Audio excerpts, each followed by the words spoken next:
Adrian, welcome back to the Sound Museum. Hey Leo, great to be back. I had to have you back again because last year we done the 40th anniversary for Colour by Numbers, which was Culture Club's highest selling album, selling over 10 million copies worldwide. So for this episode, we're celebrating another anniversary, their third studio album, Waking Up with the House on Fire. I can't believe it's been 40 years because I remember buying this vinyl on back in the day in 84. And I was just memorized by the cover, the artwork, and I was just so excited for a new Culture Club album. What are your thoughts from back in the day when you first got the album? Well, for me, Waking Up with the House on Fire was my first Culture Club album that I owned. I had a cassette copy, as in when I say a cassette copy, a cassette dubbed from the record of Colour by Numbers, had the singles, taped off the radio from Kissing to Be Clever, but didn't actually own that at all. But Waking Up with the House on Fire was my first Culture Club album as a real copy that I owned, which I got for Christmas in '84, along with the Boy George doll, which came out at the time as well. Back in the day, we always got albums for Christmas from, aunties and cousins and parents and whatever. So I was always getting, she had my Auntie Joan, she would always buy me albums for Christmas and stuff. So I would always love when I saw her because she would always get me something really cool. That's hilarious that you have an Auntie Joan because I have an Auntie Joan too, and it's her fault that I'm into music. So let's blame the Auntie Joans of the world. We love our Auntie Jones. Yeah. 40 years since they released Waking Up with the House on Fire, it was a tough call following up that huge success of Colour by Numbers.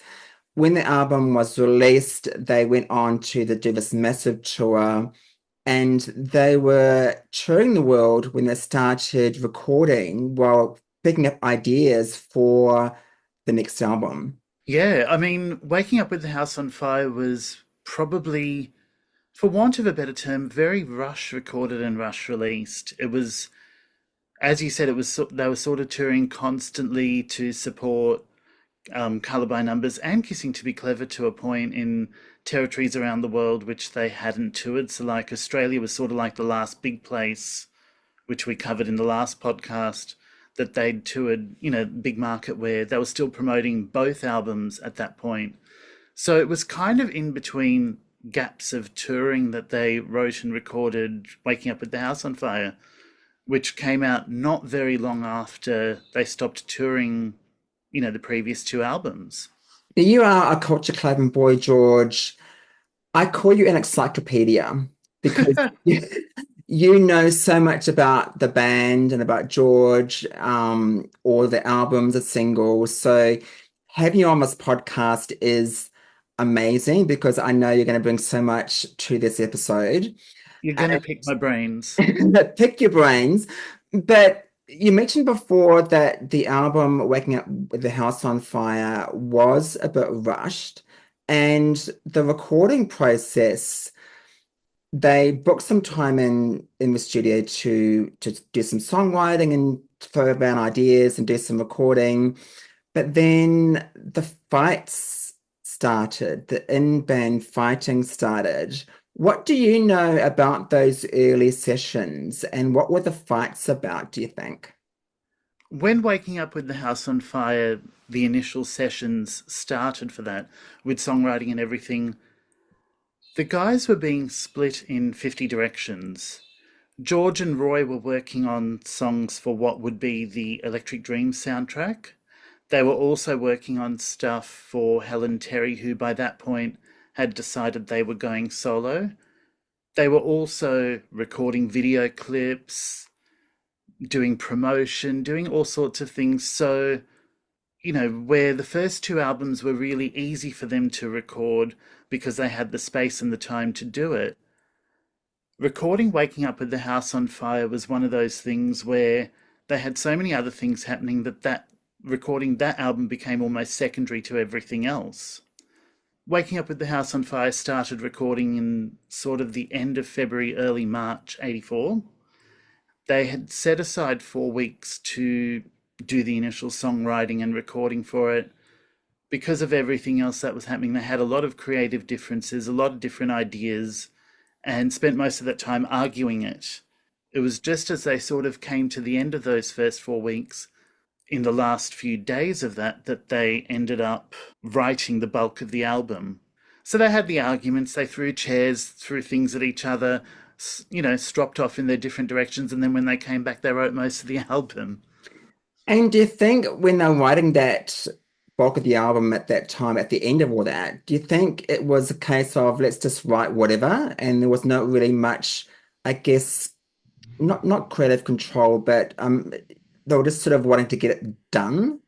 I think the overriding themes for the album, I mean, you have the title Waking Up with the House on Fire, which George has mentioned a few times as being one of those things of, oh, you're thrown into the middle of a stage, or you're, thrown into the middle of a media throng or whatever, and it's like you're waking up with the house on fire with no clothes on, and you're just like, where am I? What am I doing? I think the album was very much something where they were sort of reflecting on their reactions to fame at the time and hysteria and fan craziness and I guess media attention that wasn't always positive. Like going into this era, even though Culture Club had been out 2 years by that point, they were still getting the same monotonous questions like, George, why do you dress like that? Why do you have makeup on? And it was always the focal points of interviews rather than, oh, that's a really interesting song. Tell us how you came up with it. Or, what sort of influences you, all the sort of things that you'd want to hear from a musician and not just someone about how they look and what color hat they're wearing or what eyeshadow they've got on. I think at the time, the other guys must have found that really difficult because Culture Club were a band, but after the success of especially Color by Numbers, I guess they thought that it was more they were secondary in the band and George was the main focus. And for three guys, that must have been quite difficult. Absolutely. I mean, Culture Club was the success of the four of them. It wasn't just George, but his look and his personality, and that he was really good in interviews and promotion, meant that he was pushed out to the front and center all the time to the point where people were like, now who are the other guys again? And that would have been kind of insulting to John, Roy, and Mikey, where they co created all the songs that Culture Club put out. They worked in the studio tirelessly, for Waking Up with the House on Fire, and even for some of Colour by Numbers. John co mixed and produced the album with Steve Levine. More mixing but then producing, but he was in the studio putting the songs together. So it's like they all had their part in working on all these songs. And yeah, George's image and personality kind of overshadowed some of that. Merchandising had, the Boy George doll, the Boy Snoopy, the multitude of outfits, and all of that sort of stuff. That was all George's image more than a band image.